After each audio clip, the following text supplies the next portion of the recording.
A construção do World Trade Center representou um grande avanço nos projetos de arranha-céus. Foi o projeto do século. Todo mundo queria trabalhar no World Trade Center. A mais moderna tecnologia de construção de prédios permitiu que os projetistas desenvolvessem os maiores e mais altos prédios do mundo. Foi ótimo, sabe? De repente, os 2 maiores arranha-céus do mundo.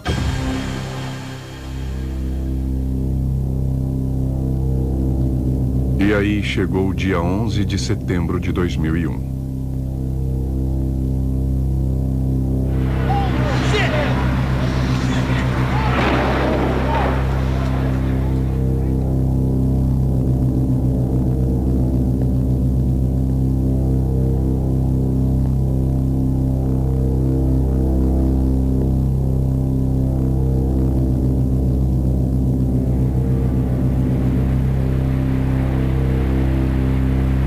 Ainda não se sabe quantas pessoas perderam a vida naquele pesadelo de aço e poeira.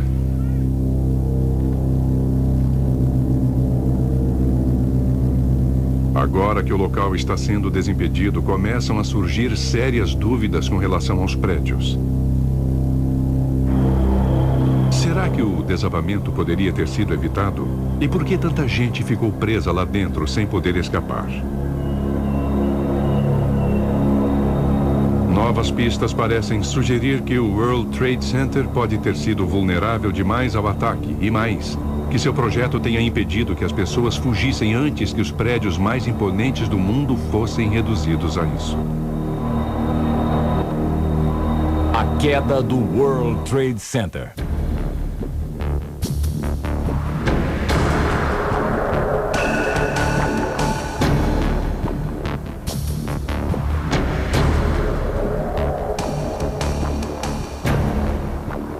As vigas retorcidas estão empilhadas a menos de 5 quilômetros de onde os prédios se erguiam. São pilhas e pilhas de aço de alta resistência espalhadas por esse ferro velho em Nova Jersey. O tempo é curto. As vigas estão sendo retalhadas em pedaços para serem exportadas para o Extremo Oriente, onde serão recicladas. Já foram fechados os negócios com os mercadores de sucata. A cada peça enorme que chega, os guindastes mal dão conta dos pedaços de metal que às vezes têm o dobro do peso dos caminhões que os transportam.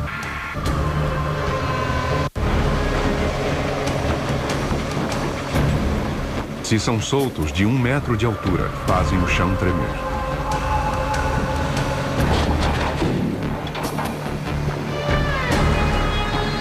É difícil acreditar que parte desse aço tenha caído de 400 metros de altura. E é difícil imaginar como alguém que estivesse lá dentro tenha conseguido sobreviver. Mas algumas pessoas sobreviveram.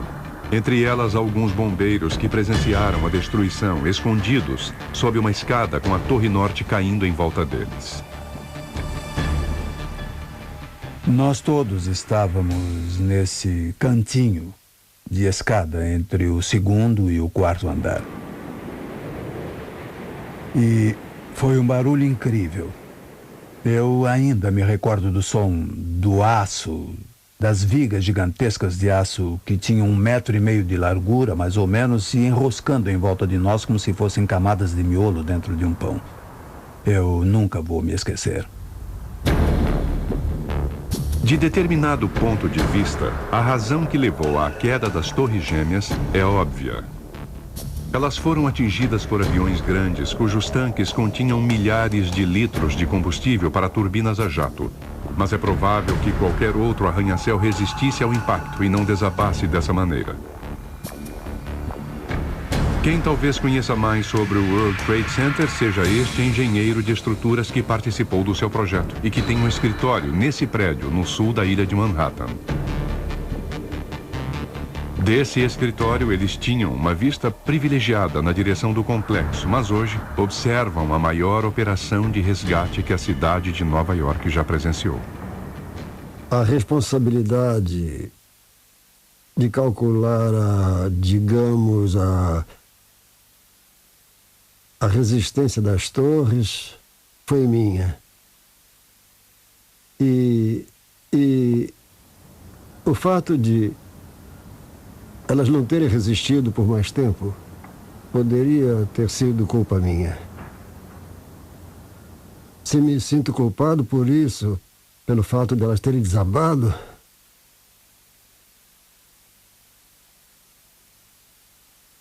as circunstâncias em que ocorreu a tragédia do dia 11 de setembro não foram consideradas durante o projeto.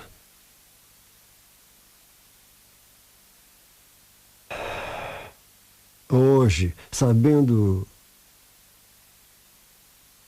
o que sei agora, eu faria com que elas resistissem mais.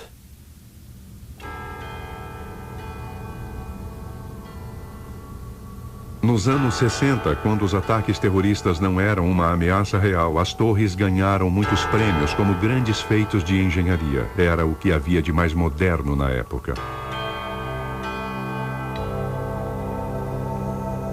A maneira como elas foram construídas e, até certo ponto, a maneira como elas caíram foram consequências das exigências extraordinárias decorrentes da escala do projeto.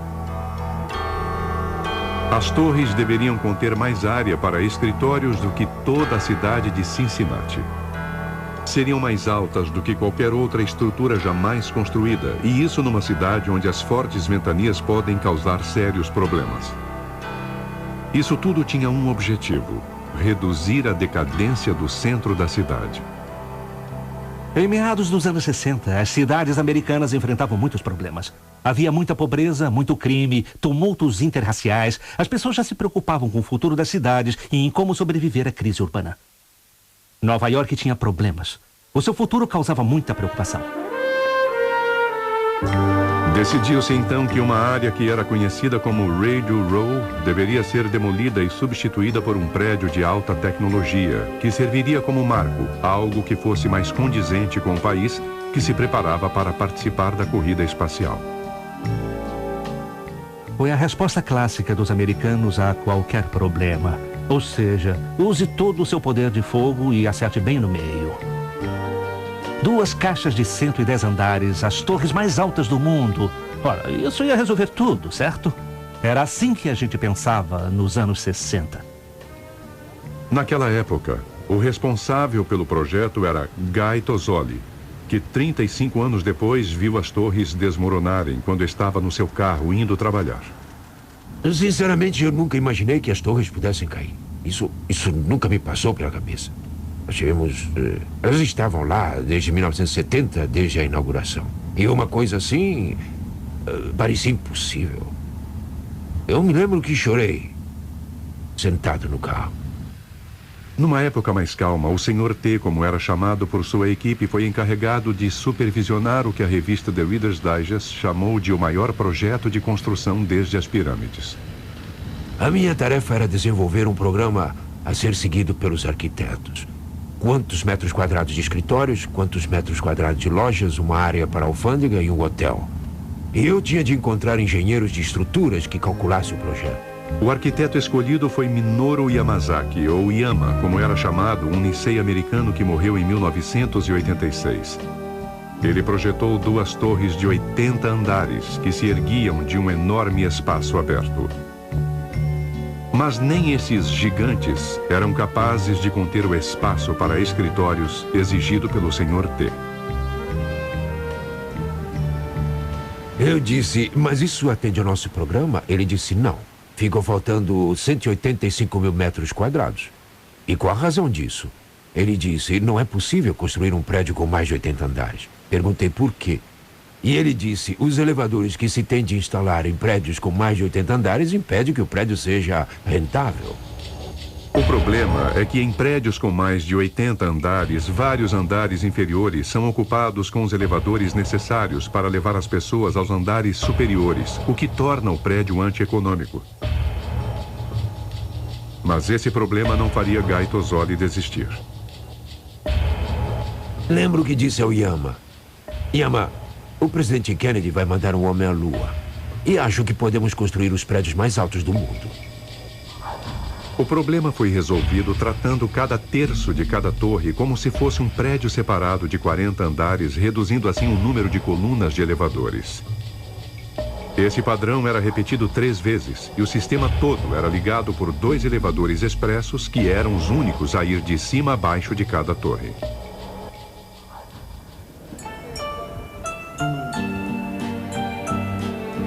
Se você quisesse ir a um dos andares superiores do World Trade Center, você não poderia pegar um elevador no térreo e ir direto para o seu andar.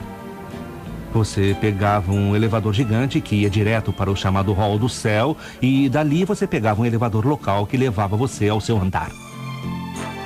A solução do problema dos elevadores significava que já se poderia construir em escala inédita as torres que, com o passar do tempo, vieram a se tornar um símbolo dos Estados Unidos da América.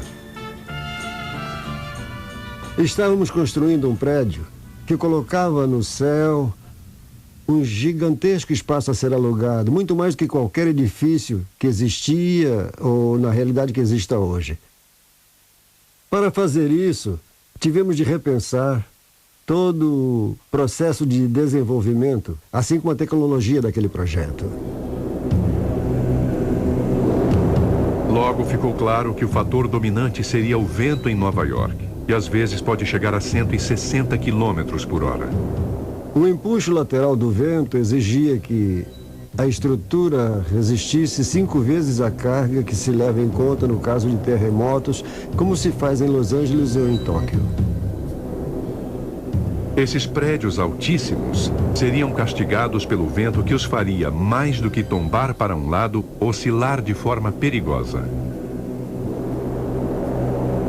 Pela primeira vez foi usado um túnel de vento para analisar o movimento de um prédio sujeito a ventos com força de furacão. Esse estudo mostrou que se as torres não fossem projetadas de forma correta, o vento as sacudiria até que se desintegrassem e caíssem aos pedaços. A solução foi utilizar colunas de aço de alta resistência concentradas nas paredes exteriores dos prédios. Foi um desvio inédito e dramático do método ortodoxo de projetar arranha-céus. A maioria dos arranha-céus tem uma estrutura de aço ou de concreto, uma grade de vigas e colunas que atravessa o prédio todo. O World Trade Center era diferente. A estrutura dele era do tipo conhecido por engenheiros como tubular. Era uma malha muito forte de aço que circundava todo o exterior de cada torre. As paredes também foram construídas de maneira muito engenhosa. Em outro local eram soldadas 3 colunas de 9 metros cada, formando um painel pré-fabricado e relativamente leve, mas bem rígido. Cada um dos milhares de painéis idênticos era içado para compor fortes paredes de aço.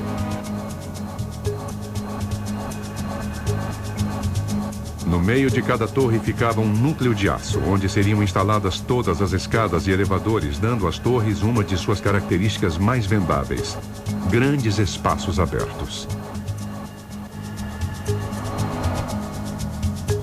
E esse sistema tinha ainda outra vantagem: economizava dinheiro. A estrutura tubular usa cerca de metade do aço que seria necessário numa estrutura convencional, que atravessa o prédio todo, mas a resistência é a mesma e tão forte quanto a outra. O resultado final foi um prédio altamente eficiente em termos de estrutura. Dezenas de hectares de espaço para escritórios escorados no céu pelo uso inteligente do aço.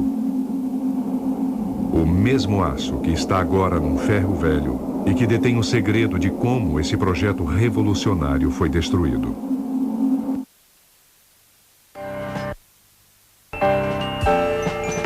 O ritmo de construção do World Trade Center foi impressionante. 3 andares a cada 2 semanas. Veio aço de todos os cantos da América e de outros países, chegando na hora exata de ser levado para seu novo lar nas alturas. A palavra-chave era eficiência, e o responsável pelo projeto, Guy Tozzoli, vivia muito ocupado. A primeira coisa que fiz foi determinar que as reuniões não poderiam durar mais de 17 minutos. E não tinha tempo para mais do que isso. E elas duravam exatamente isso. E se chegava uma resposta. E isso era muito importante, porque se houvesse atrasos, um dia de projeto parado custava $1 milhão. E a obra tinha de terminar no prazo.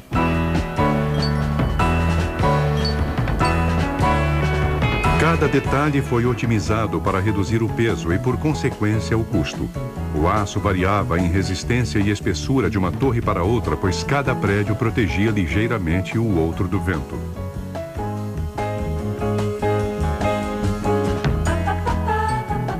As torres são diferentes. Elas são diferentes em muitas coisas. E, para mim, elas não são gêmeas. Elas eram.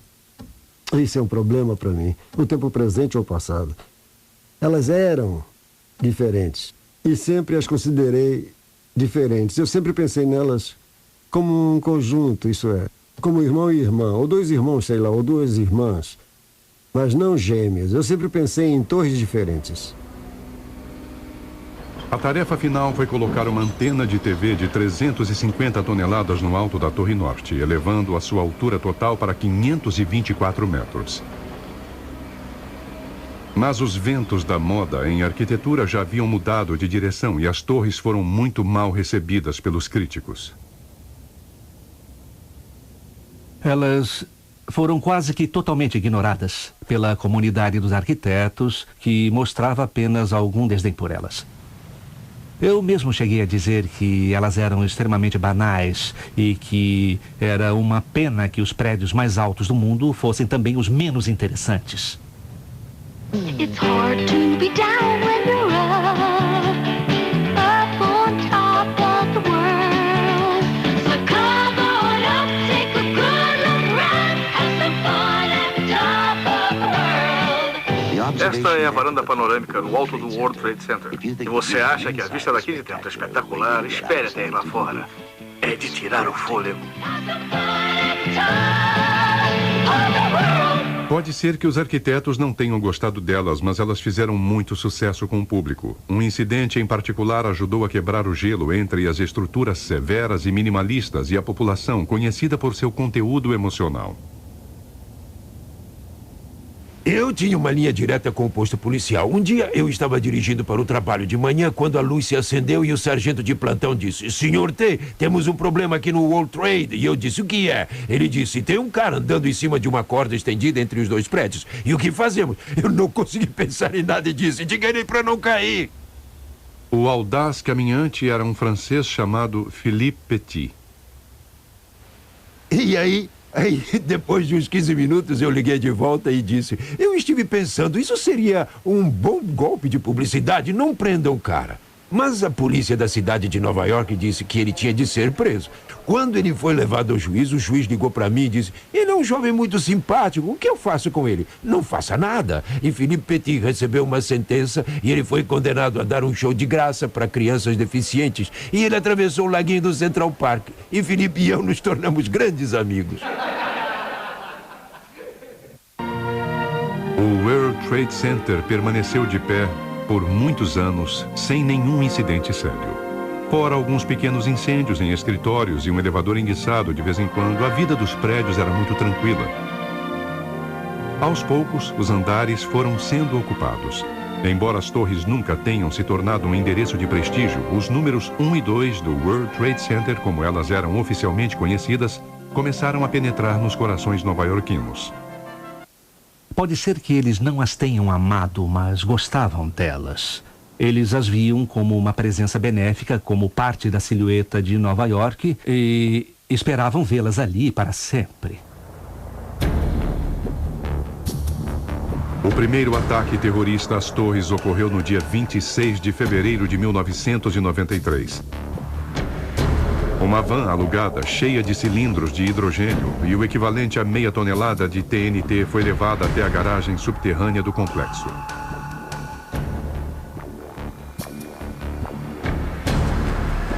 Embora os veículos não tivessem acesso às torres em si, os terroristas chegaram o mais perto possível e estacionaram a van no segundo andar subterrâneo, a menos de 2 metros de uma das paredes da Torre Norte.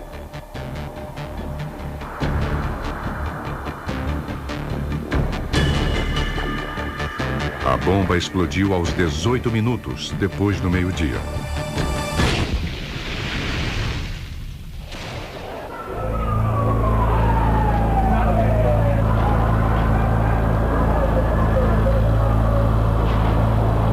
Seis pessoas morreram e 1.042 ficaram feridas no que até então era o maior ataque terrorista jamais praticado em solo americano.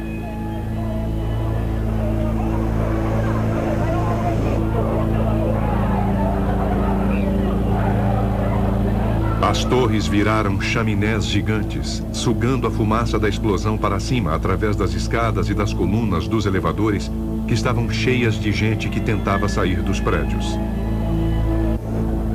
A intenção dos terroristas era de demolir a base da Torre Norte, fazendo com que ela caísse sobre a Torre Sul. Mas eles não contavam com a extraordinária resistência desse tubo de aço. A bomba não demoliu as torres porque explodiu fora do perímetro da parede. A explosão foi refletida pela parede e destruiu vários andares do estacionamento e uma oficina que havia abaixo. O próximo ataque terrorista teria outro resultado porque 8 anos depois, eles conseguiram finalmente penetrar nas defesas das torres.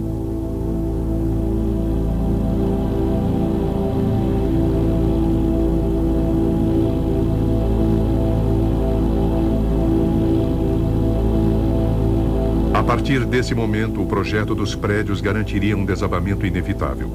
Quando o primeiro avião, pesando 200 toneladas, chocou-se contra o World Trade Center voando a mais de 600 km por hora, a primeira impressão era de que o prédio sobreviveria ao ataque. Na realidade, os danos internos foram enormes, interrompendo as principais rotas usadas para sair do prédio e dando início ao processo de queda das torres.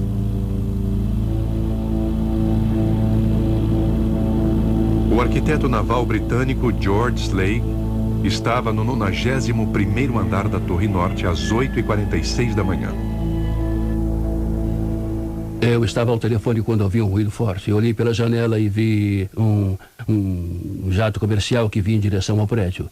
A distância até onde eu estava era de apenas 2 ou 3 comprimentos do avião. Eu não tive tempo de reagir. Na mesma hora ele já estava dentro do prédio. A sala de George ficava logo abaixo do ponto onde 200 toneladas de Boeing 767 atingiram a torre.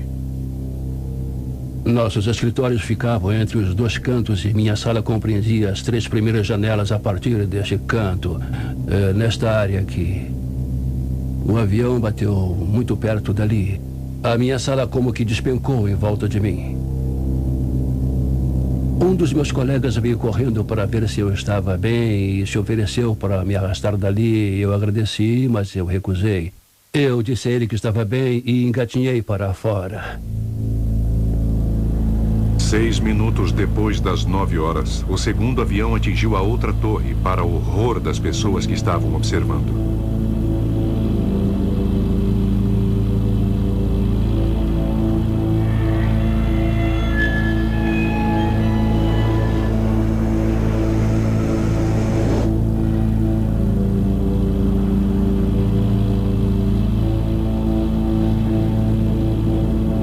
A esposa do engenheiro Leslie Robertson, Saul Teensy, que também é engenheira de estruturas e trabalha na firma, observava da janela de seu escritório que dominava o complexo.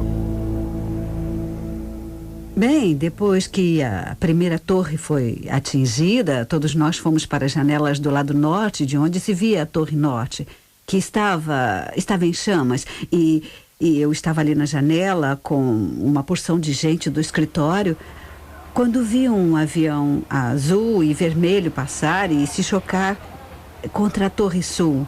Todo mundo pensava que aquilo era um filme. Sabe, aquilo não parecia real. Nós ficamos atordoados.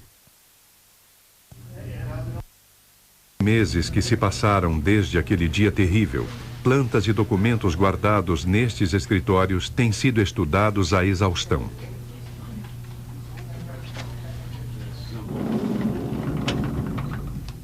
Estas plantas ilustram graficamente por que muitas pessoas não conseguiram escapar dos prédios.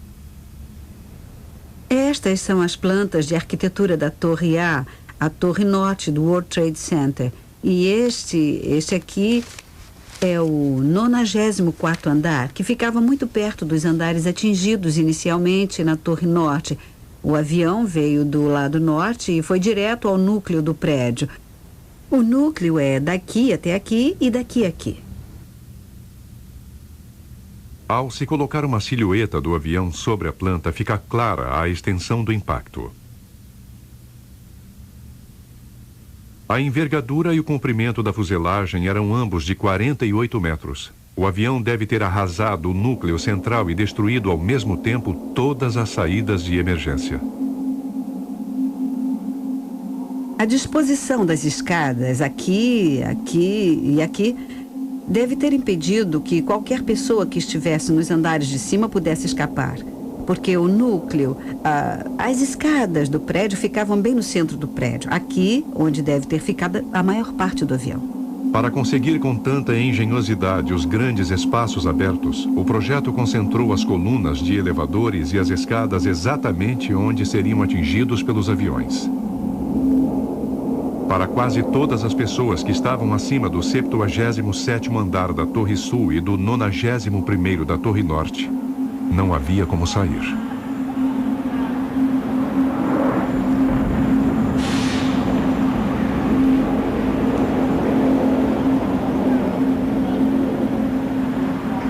Conversando com colegas do escritório, nós concluímos que quando chegamos à escada, alguém já tinha feito uma investigação olhando para cima e dava para ver que a escada estava bloqueada e não parecia haver muitos escombros por ali, não havia ninguém descendo de lá dos andares acima de nós. As colunas de elevadores teriam também sido cortadas pelos aviões e toneladas de combustível de aviação teriam descido por elas, iniciando incêndios por todo o prédio. O ascensorista Kelly Badillo estava na Torre Norte quando o primeiro avião bateu. Eu acho que alguns elevadores dos de baixo, eu acho que os cabos se romperam ou coisa assim, porque eles despencaram, bum. Dava para ouvir eles descendo sem controle, como num túnel de vento. Muitos elevadores despencaram. As portas se abriam, batendo do outro lado da parede e tudo. De pé no hall, Kelly testemunhou a destruição do sistema que havia possibilitado a construção dos prédios. Um deles desceu e bateu no chão, ou ficou entre dois andares. Eu não sei, as portas, uma delas se abriu e as pessoas começaram a sair daquele elevador e eles estavam com o cabelo pegando fogo. Dava para ver a fumaça saindo da roupa deles e eles correram. Quando eles conseguiram, quando saíram, todo mundo saiu correndo, sem parar. Embora poucas pessoas que estavam acima dos pontos de impacto tenham sobrevivido, o fato de os prédios terem resistido por algum tempo, sem dúvida, salvou um número muito maior de pessoas.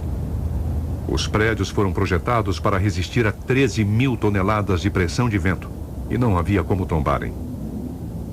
Há mais de 15 anos, mostrando grande visão durante uma entrevista, Charlie Thornton, que agora é um dos investigadores, considerou a possibilidade do impacto de um avião.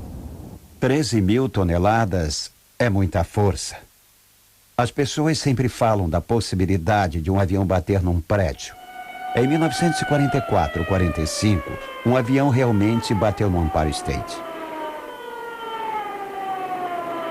Mas o maior avião de hoje, pelo menos comercial, é o 747, cujo peso máximo é da ordem de 300 toneladas. Imagine um choque de 300 toneladas num prédio que foi projetado para receber 13.000 toneladas. É fácil concluir que um avião que batesse no World Trade Center provavelmente não causaria maiores danos. O avião poderia afetar elementos estruturais localizados, poderia derrubar uma coluna e poderia haver alguns danos. Mas um avião não conseguiria derrubar um prédio desse tipo. Isso não aconteceria.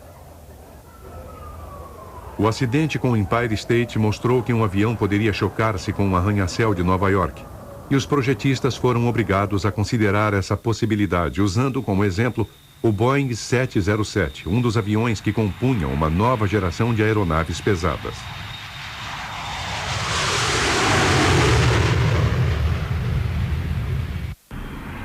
Mas as aeronaves que atingiram as torres eram Boeing 767, mais pesados do que um 707.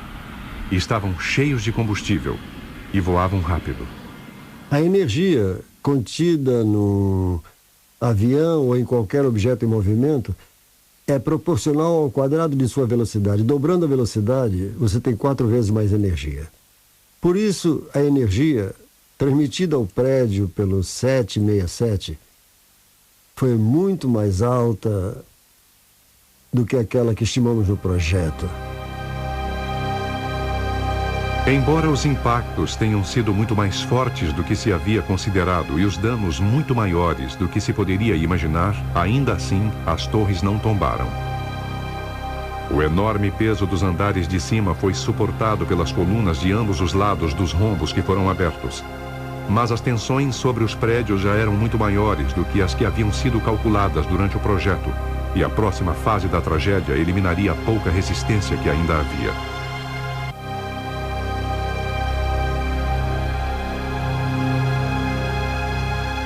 Eles eram os maiores prédios da cidade de Nova York. Cada andar tinha 4.800 metros quadrados e teríamos de considerar isso e considerar ainda que havia fumaça saindo sob pressão de pelo menos 20 dos andares mais altos, talvez mais. E havia de se levar em conta que se fossem 20 andares, seriam quase 50 mil metros quadrados de fogo. Os projetistas do World Trade Center levaram em conta a possibilidade do impacto de um avião, mas parece que ninguém calculou o efeito que o combustível poderia ter sobre a estrutura. Até onde eu sei, não foram consideradas as consequências do combustível do avião em termos de uma explosão ou de um grande incêndio.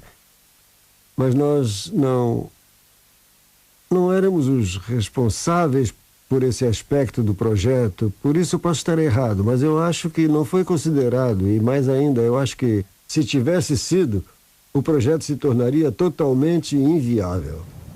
Com milhares de litros de querosene de aviação pegando fogo, os bombeiros foram chamados, embora na realidade as dimensões e o próprio projeto dos prédios significavam que não havia muito a fazer para salvá-los. Uma equipe típica de mangueira de incêndio pode apagar pouco mais de 200 metros quadrados de incêndio. Isso corresponde a uma área de 10 por 20 metros. Se você conseguir colocar 2 equipes lado a lado, elas podem apagar uns 400 metros quadrados de fogo. Cada andar do World Trade Center tinha mais de 4 mil metros quadrados. As pessoas insistem em construir prédios de escritório com áreas abertas, criando espaços 10 vezes maiores do que a área de incêndio que conseguimos apagar com o jato de uma mangueira. A natureza e a severidade do incêndio dependem do tipo de material que está queimando. E prever o que o fogo pode fazer com um prédio é a função de peritos chamados de técnicos em fogo. Jonathan Barnett faz parte da equipe oficial que investiga os acontecimentos do dia 11 de setembro.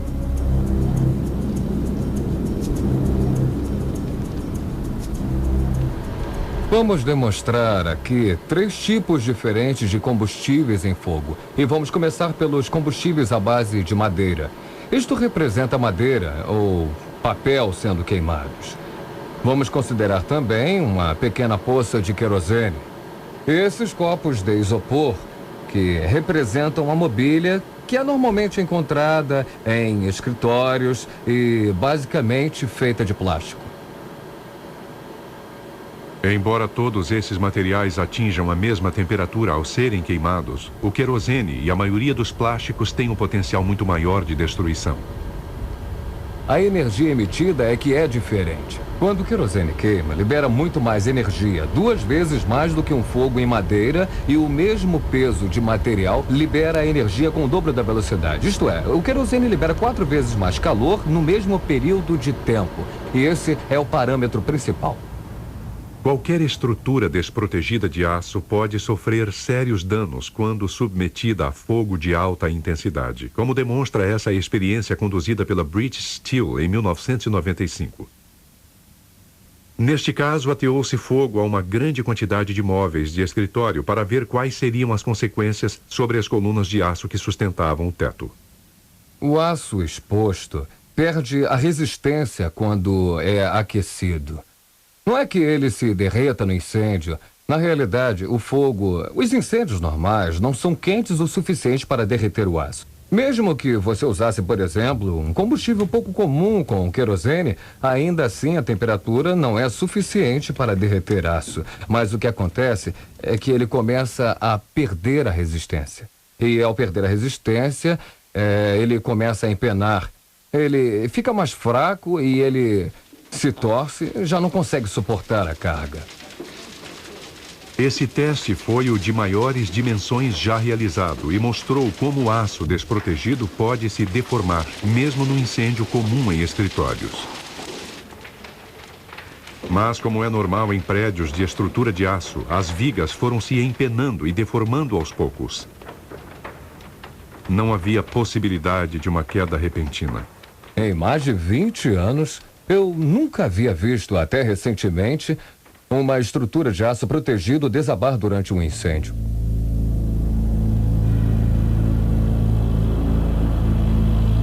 Então, qual teria sido a causa da falha explosiva e devastadora que ocorreu no World Trade Center?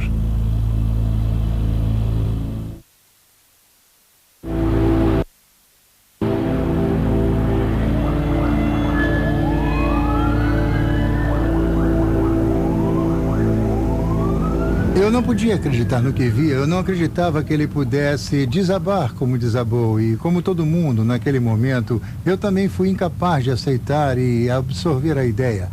Eu fiquei tão atordoado quanto os outros. O professor Hassan Astaneh é um dos poucos cientistas que estão analisando os restos retorcidos que se encontram no ferro velho em Nova Jersey. Ele estuda as condições das colunas de aço tentando descobrir qual teria sido o mecanismo da queda.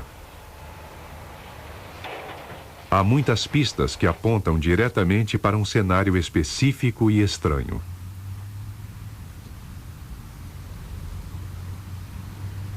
O que se pode ver aqui é, na realidade, crucial, é muito importante. E talvez seja a peça mais importante que eu tenha encontrado. Esta parte deve ter vindo, quase que com certeza, da Torre 2, onde o avião entrou e explodiu. E esta é a face de dentro das colunas de trás. O avião entrou, explodiu bem aqui e a explosão atingiu esta superfície. A primeira coisa que se vê aqui é que a coluna se entortou devido à explosão. Mas, mais importante ainda, há um sinal da explosão. Isto aconteceu quando o material lançado pela explosão atingiu esta coluna e fez essa cavidade. Portanto, esta peça é do andar onde ocorreu a explosão. As janelas foram lançadas para fora, tudo foi queimado, até a proteção contra fogo se queimou e ficou grudada no aço.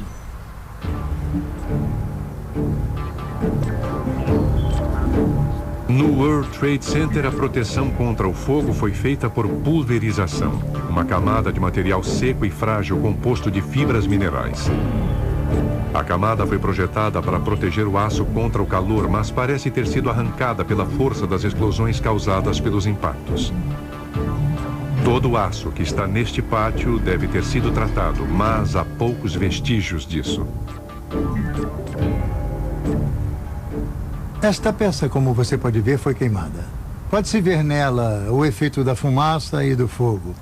Ainda se pode ver pedaços da proteção contra fogo, mas ela foi quase arrancada. Isso prova que, quando o prédio estava queimando, o aço já não estava mais protegido contra o fogo. A ausência de proteção contra fogo significou que o aço passou a ser extremamente vulnerável ao calor gerado pelo querosene. Mas o que mais intrigou os investigadores foi que esse fato pode ter tido um efeito desastroso numa parte da estrutura, em particular, os suportes dos enormes andares de espaço aberto. O professor Eduardo Calzel conduz pesquisas sobre o desastre no Instituto de Tecnologia de Massachusetts. Em retrospecto é muito fácil, é como bancar o general depois da guerra. Pode-se determinar o que deu errado e o que poderia ter sido feito. E talvez o tendão de Aquiles do World Trade Center tenha sido a forma como as colunas sustentavam os andares. A ligação entre os andares e as colunas eram, do meu ponto de vista, conexões relativamente fracas. O sistema de andares era inusitado para sua época. Em vez de serem suportados por grandes vigas de aço, como se faz normalmente, os andares eram apoiados em estruturas leves, chamadas de treliças. Por cima delas eram colocados painéis pré-fabricados, formando um revestimento de aço. As placas eram soldadas às colunas nos cantos. E depois de colocado, cada andar recebia uma cobertura de 10 centímetros de concreto. Esse sistema foi uma das razões que permitiram a construção rápida das torres, pois cada andar vinha praticamente pronto, pré-fabricado, fora da obra. Mas o problema com as treliças é que elas são muito vulneráveis ao fogo. Não há outra técnica de construção que tenha matado tantos bombeiros quanto as treliças. Entre os bombeiros há um ditado: não confie nas treliças. Elas não resistem ao fogo. Por exemplo, já faz mais de 40 anos que os técnicos de proteção contra o fogo nos disseram que as treliças de aço desprotegido enfraquecem depois de 5 ou 10 minutos expostas ao fogo. As treliças são muito eficientes para seu peso, muito fortes. Mas por serem muito leves, elas se aquecem rapidamente durante um incêndio. E a não ser que tenham sido bem protegidas contra o fogo, elas começam logo a empenar e a se retorcer. Com a proteção contra o fogo danificada ou removida, elas foram as primeiras peças a serem afetadas pelo inferno que rugia dentro das torres.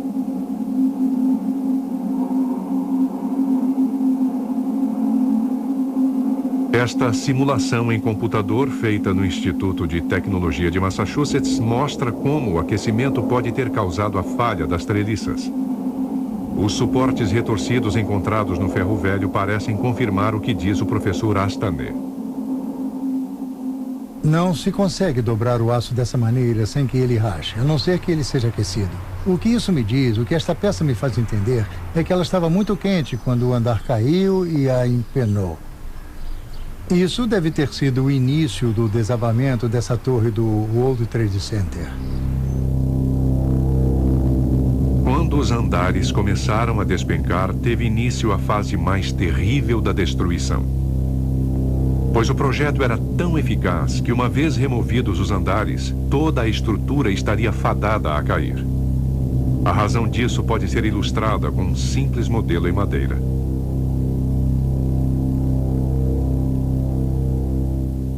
Temos aqui 2 estruturas armadas. Estas seriam as colunas. E estes 3 andares. Eu tenho certeza de que ocorreu um incêndio que fez com que este andar caísse sobre os andares de baixo. E assim sucessivamente. Este andar tendo caído, passamos para uma situação semelhante a esta, em que este andar intermediário desaparecia, simplesmente caía. Isso muda drasticamente a distribuição de cargas no prédio. Eu vou ilustrar isso adicionando peso à estrutura aqui. E essa carga que eu acabei de adicionar é transmitida pelas colunas até a mesa. O importante a ser compreendido é que este andar não recebeu qualquer parte desta carga. A única função deste andar é manter as colunas juntas para que elas não se abram, destruindo o prédio.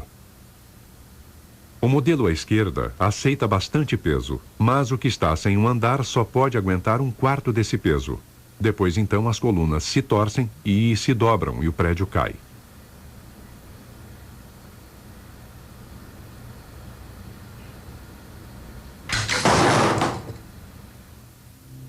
Foi esse o mecanismo que basicamente causou a queda do World Trade Center, pois o fogo destruiu os andares que mantinham o prédio de pé.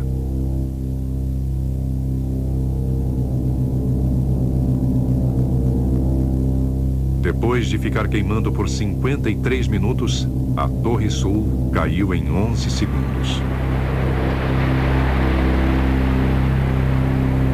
30 minutos depois, a Torre Norte também caiu. Depois que a queda começou, nada poderia pará-la. Quando as partes superiores dos prédios caíram de uma altura de apenas um andar, elas já haviam acumulado impulso suficiente para quebrar os outros andares, um a um, numa sequência que se acelerava até que 500.000 toneladas atingiram o solo, a 190 km por hora.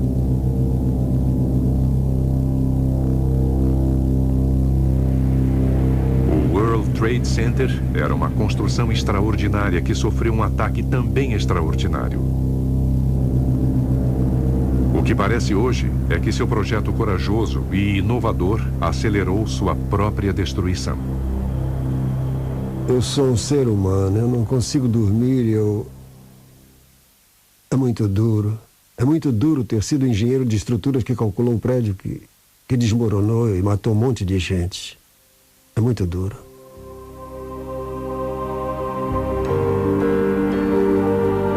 Só podemos esperar que esse evento terrível leve a uma compreensão melhor de como os prédios altos se comportam durante grandes incêndios.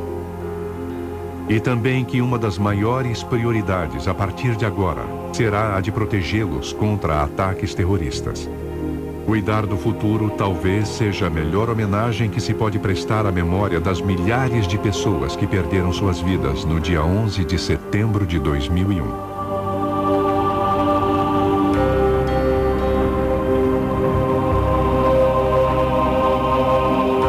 Versão brasileira Sincrovídeo.